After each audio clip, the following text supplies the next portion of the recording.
Hello everyone. कैसे हैं आप सभी। जैसा कि आप सभी जानते हैं, मेरा नाम है AK अनुरागी और स्वागत है आपका प्रिसीजन आईएएस के इस यूट्यूब चैनल पे। आज हम बात करने वाले हैं कंप्लीट G20 के ऊपर। अभी तक का पूरा डेवलपमेंट हम पूरा देखेंगे, बेसिक से लेकर के अब तक का जितना भी डेवलपमेंट हुआ है भारत के द्वारा, सारा कुछ हम इसके इस वीडियो में डिस्कस करने वाले हैं। यह आज की वीडियो बहुत खास होने वाली है। चलिए शुरू करते हैं। पहले अगर बात करें बेसिक की, तो G20 की शुरुआत हुई है, इसकी स्थापना हुई थी 1999 में।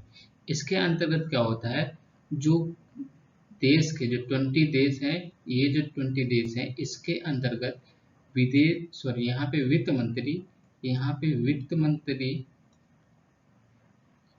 प्लस जो केंद्रीय बैंक होता है, किस हर देश में जो केंद्रीय बैंक होता है, उन वहाँ के गवर्नर, उन 20 देशों के गवर्नर यहाँ पे पार्टिसिपेट करते हैं। उनका एक ये सम्मेलन है, जिसे हम यह कह सकते हैं कि अब ये विश्व में जाना जा रहा है G20 सम्मेलन के नाम से। ये G20 समिट इसको कहते हैं।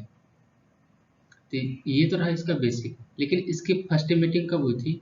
फर्स्ट मीटिंग हुई थी 2008 में। 2008 में कहाँ पे हुई थी? ये हुई थी यूएस में, वॉशिंगटन डीसी में हुई थी 2008 में।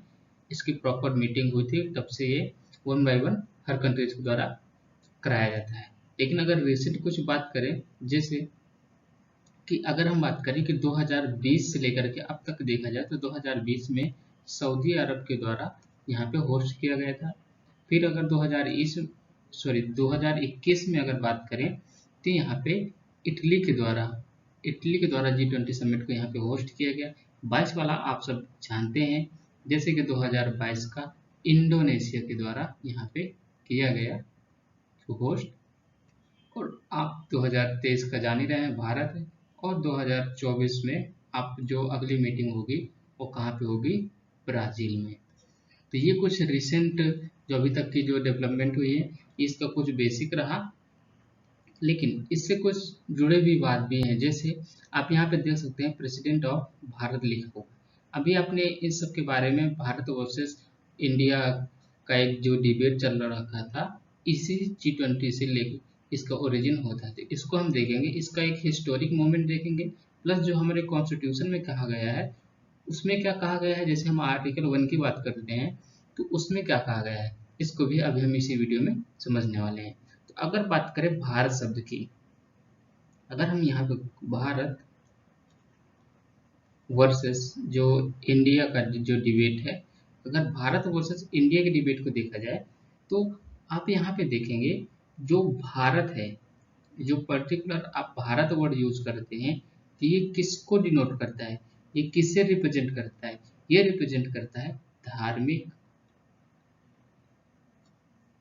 प्लस जो हमारी सांस्कृतिक कल्चरल आइडेंटिटी है उसको रिप्रेजेंट करता है।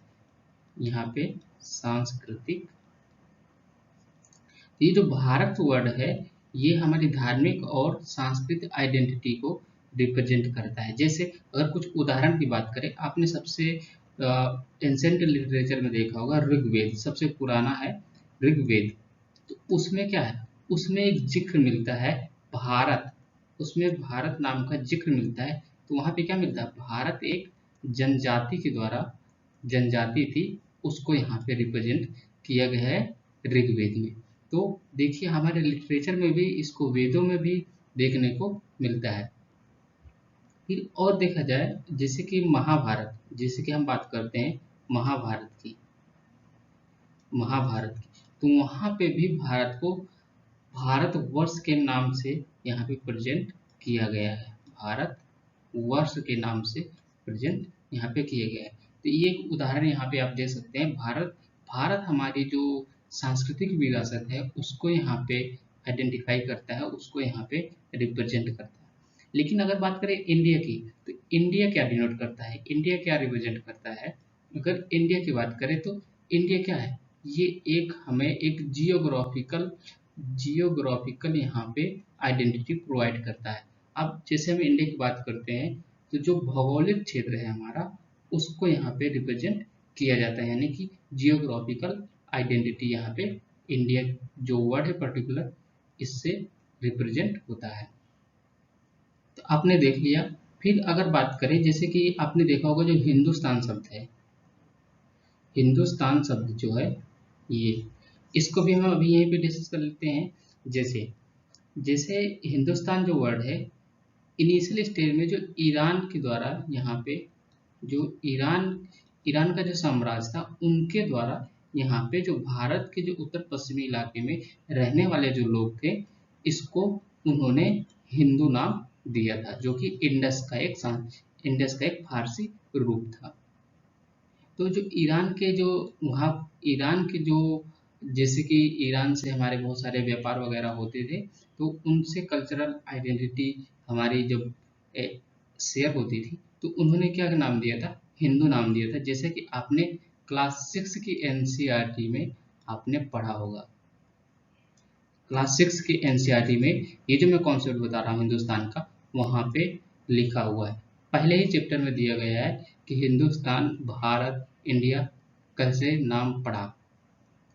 फिर आगे चल के जब यूनानियों का आक्रमण होता है, जो यूनानियों का जो आक्रमण होता है, उनसे जो हमारे व्यापार, ट्रेड वगैरह जब डेवलप हो जाते हैं, बढ़ते हैं, तो उसमें क्या होता है, उन्होंने भी इन्हें अपने रूप से, अपने अकॉर्डिंग इसको नया नाम दिया। जैसे उन्होंने नाम दिया था इंडस, उन्होंने कहा, उन्होंने जो हिंदू वर्ड जैसे ईरानियों के द्वारा यूज किया गया था, तो इन्होंने नाम दिया इंडस, इंडस।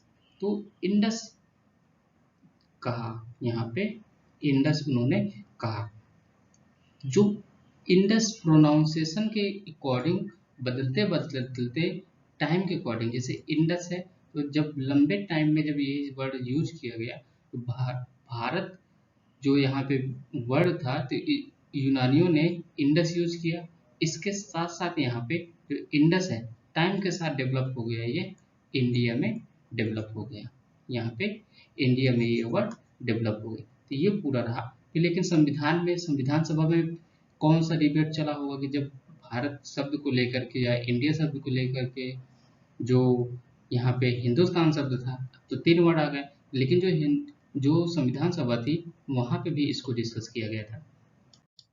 तो जो जैसे कि संविधान सभा की अगर बात करें, तो संविधान सभा में यहाँ पे संविधान सभा में 2 वर्ड को एक्सेप्ट किया गया है, जैसे कि आप आर्टिकल 1 में भी देख सकते हैं। तो इस संविधान सभा के द्वारा हिंदुस्तान शब्द को बाईपास कर दिया गया, इसे नहीं रखा गया, लेकिन उन्होंने रखा है इंडिया,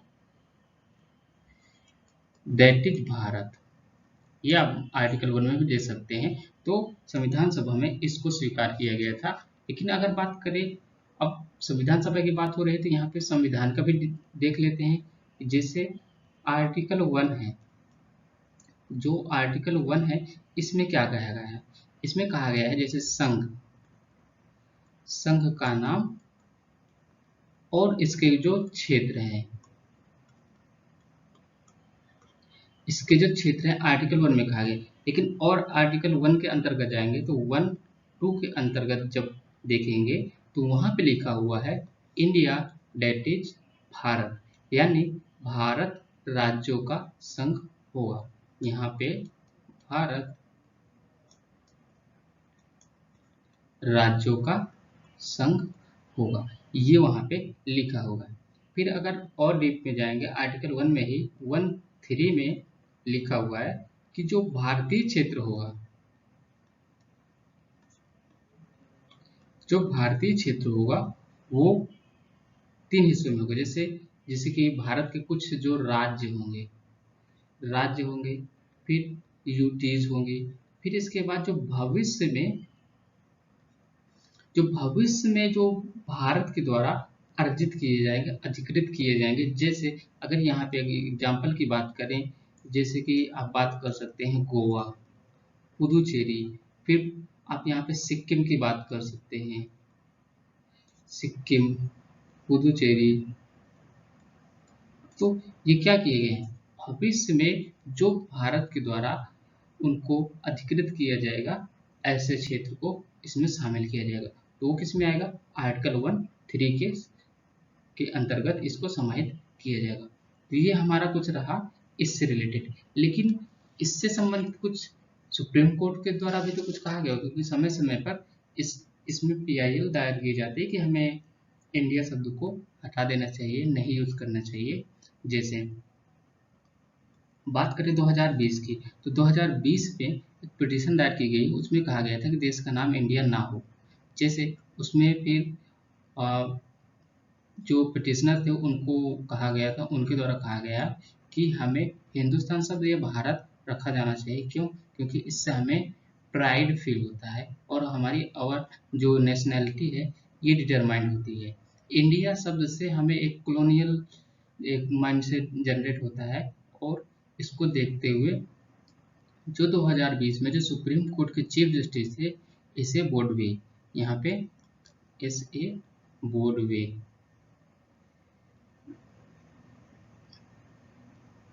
यहाँ पे बोर्ड पे, तो उनके द्वारा कहा गया है भारत संविधान में भारत शब्द की अगर बात करी जाए तो संविधान में पहले से ही भारत शब्द इंक्लूड है, भारत शब्द पहले से ही इंक्लूड है। तो सुप्रीम कोर्ट के द्वारा उनकी पिटीशन को रिजेक्ट कर दी गई, यहाँ पे रद्द कर दी गई। इस तरीके से सुप्रीम कोर्ट के द्वारा कहा गया। लेकिन अगर बात करें कि जैसे कि अभी भी कई सारी मल्टीनेशनल कंपनीज हैं जो MNCs है, उनके द्वारा भारत वर्ड यूज किया जाता है। तो क्या अगर जैसे मान लीजिए मानसून सेशन अभी जैसे खत्म हुआ, फिर अभी सेशन शुरू होगा, तो अभी आप देखेंगे कि जब भी सेशन शुरू होगा तो क्या उसमें चेंजेस होंगे। जैसे अगर बात करें BSNL की बात करें, भारत संचार निगम लिमिटेड, तो आप यहाँ पे देख रहे हैं भारत वर्ड यूज किया गया है। फिर अगर भेल की बात करें, यहाँ पे भेल की बात करें तो भारत इलेक्ट्रॉनिक लिमिटेड।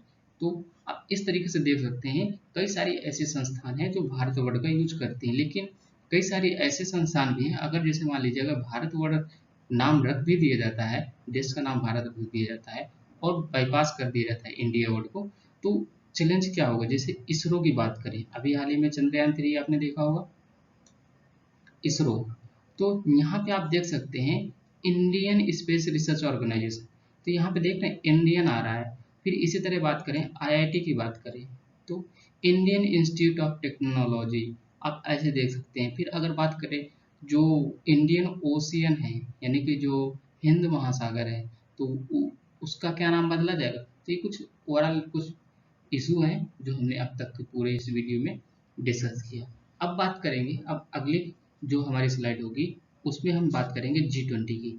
ये तो एक मुद्दा रहा कि अब तक का पूरा डिबेट क्या है, लेकिन इससे आगे अगर कोई डेवलपमेंट होगी तो हम आपको अपडेट जरूर करेंगे।